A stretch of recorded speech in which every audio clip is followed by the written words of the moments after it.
Hey everyone, Zion over here from Nintendo Life, and today we're here to share with you our review of Baten Kaitos 1 and 2 HD Remaster on the Nintendo Switch. Now, this review was originally written by Mitch Vogel for NintendoLife.com, but was reworked into this video by me.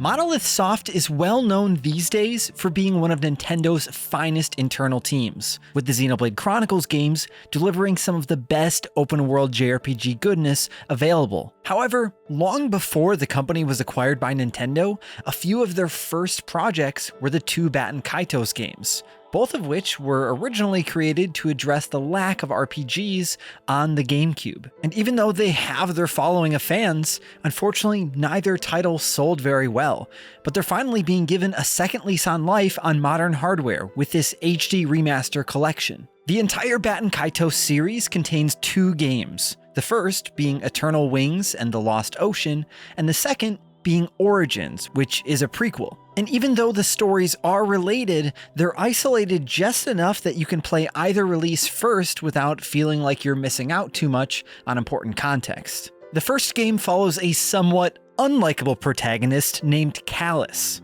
a self-centered mercenary who is hell-bent on getting revenge for the death of his family. Early on in this quest, however, he inadvertently releases an old seal placed on the god of destruction, kicking off a race to get to the other seals before the evil empire can use them to fully unleash chaos across the entire world. Now, Baten Kaitos Origins is set 20 years before these events, placing you in control of Sagi, a member of an Empire's Black Ops team called the Dark Service. In the early hours, Sagi is framed for murder, and after narrowly escaping, Sagi and his gang set out on a journey to clear their names and unravel the greater political conspiracy they find themselves wrapped up in. Though both games can be a bit plotting in how their narratives unfold, we nonetheless enjoyed the tales that are told here, especially given how neatly the two games eventually tie into one another. And though there are plenty of predictable JRPG tropes, the underlying themes undeniably have that distinctive philosophical edge that Monolith Soft has become known for over the years. Only time will tell, though, if the success of this remaster leads to any further projects in the series. Potentially a revival of whatever Baten Kaitos DS was supposed to be? We'd certainly like to see more stories set in this unique floating world. The main gimmick that sets the Baten Kaitos series and generally most GameCube RPGs apart from their genre peers is the heavy focus on cards. In this world, any item's essence can be extracted and imprinted on blank cards, which gives you a convenient in-universe reason for having a seemingly bottomless loot bag filled with all the junk that you hoard over the course of the adventure.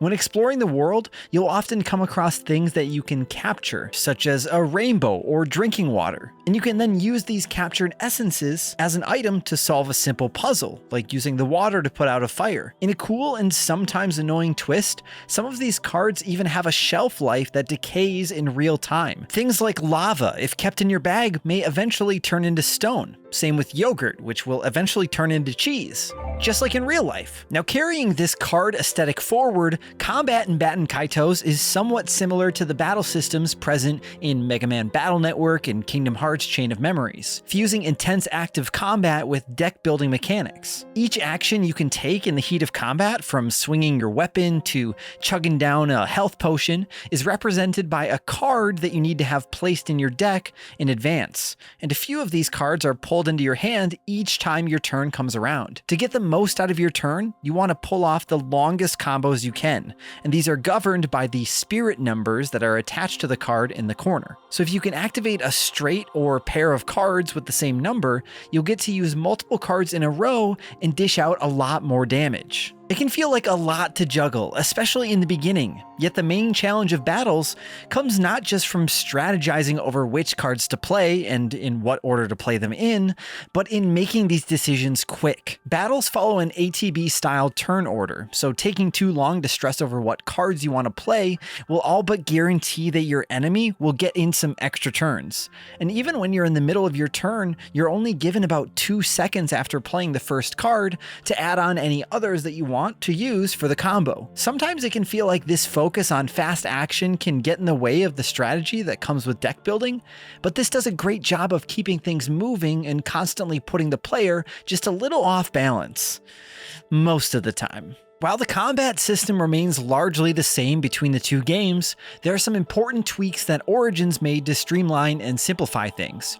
Origins no longer has you playing cards to block attacks individually every time the enemy takes a turn. Instead, you can play a defensive item at the beginning of your turn that'll cause your character to automatically block a certain number of blows when they're attacked. And where the first game had myriad unique weapons you could equip that all had different elemental effects and damage numbers, Origins has a simple weak, medium, strong system that makes it much easier to pull off combos.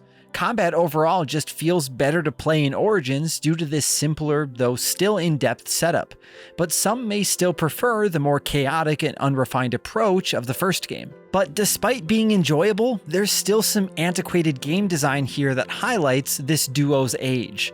An early section in Origins sees you visiting a village in which progress is completely halted until you talk to every NPC that lives there.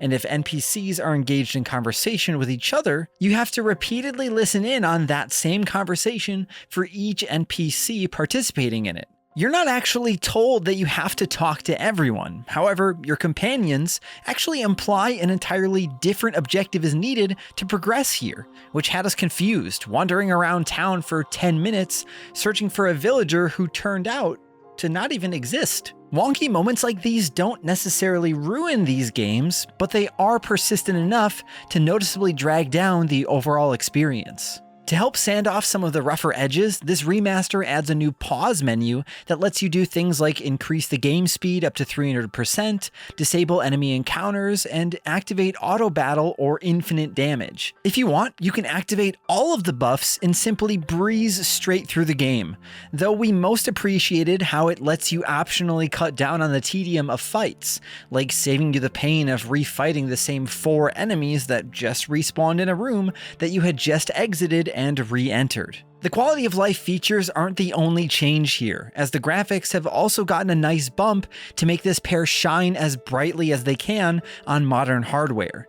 Though both games heavily feature the flat, pre-rendered backgrounds that were common in many PlayStation-era RPGs, their implementation here feels a lot less jarring than in, say, the remaster of Final Fantasy VII, due to the backgrounds being a much higher resolution. The 3D models have also been redone, and while they still look a little stiff in motion, they do have lots of that retro charm. Unfortunately, not everything in this remaster is necessarily an improvement. A notable change here is the removal of the English dialogue in both games.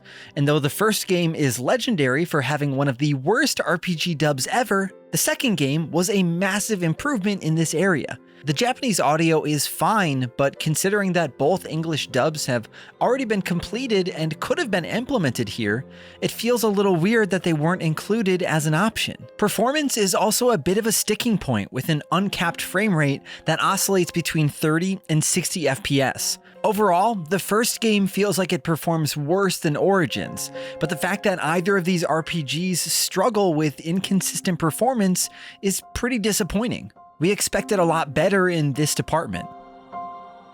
Baten Kaitos 1 and 2 HD Remaster is a worthwhile release, though it feels like a bit of a mixed bag.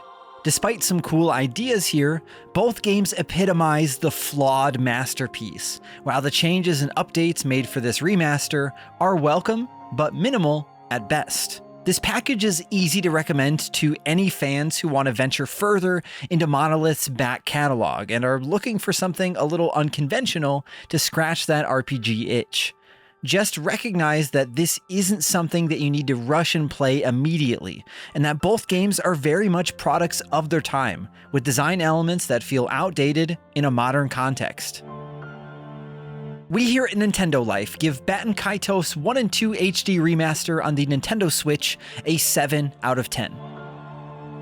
Now, if you have an extra couple of minutes, I myself have also played through a decent chunk of this HD remaster, and while I didn't grow up with these games on the GameCube, I always wanted to play them, and now that I finally have, I've formed some thoughts of my own. Mitch really said it best in the review, but Origins does such a great job of just speeding up the overall flow of the game and the battle system, but the first Baten Kaitos, Eternal Wings, does such a good job at just wasting your time. The battles are so slow. In fact, every time an enemy attacks or you finish your attacks, there's a screen that pops up showing how much damage you did, and it's just unnecessary. And then quite often when you're exploring the overworld and you're trying to just progress the story, whenever you come across somebody important that will further the story, the screen will fade to black and fade back in, and it might reposition the characters on screen.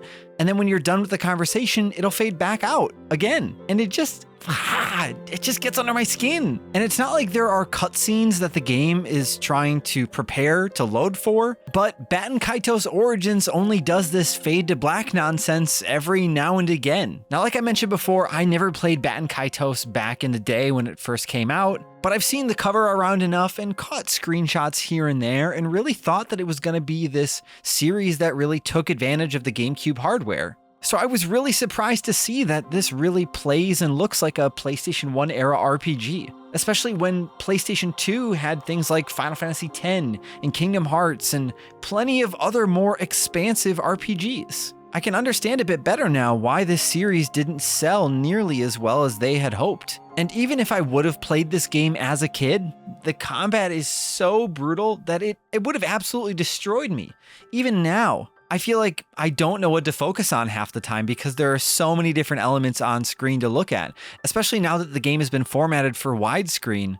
It feels like you have more real estate to look at when it comes to picking your attacks and checking to see what character actually is up to attack and when your enemies are going to attack. There's a lot to pay attention to, and the battle system doesn't always give you a whole lot of time to make those decisions. Now, I spent a pretty even amount with both Baten Kaitos 1 and Baten Kaitos 2, and Callus, the main character in the first game, is completely unbearable. He's such a jerk, and it makes me just wish that I was playing something else. But thankfully, Sagi in the second game is a lot nicer of a human. So if I were to play more Baten Kaitos, I would probably pick back up Origins, finish that game, and if I felt like playing more, then I would dive into Eternal Wings. But of course, let us know in the comments down below if you've been looking forward to finally getting the chance to play the Baten Kaitos series, or if you played it before and loved it or hated it. Let us know your thoughts down below. And of course, if you enjoyed this video and you want to see more videos like this, then why don't you extract the essence of that subscribe button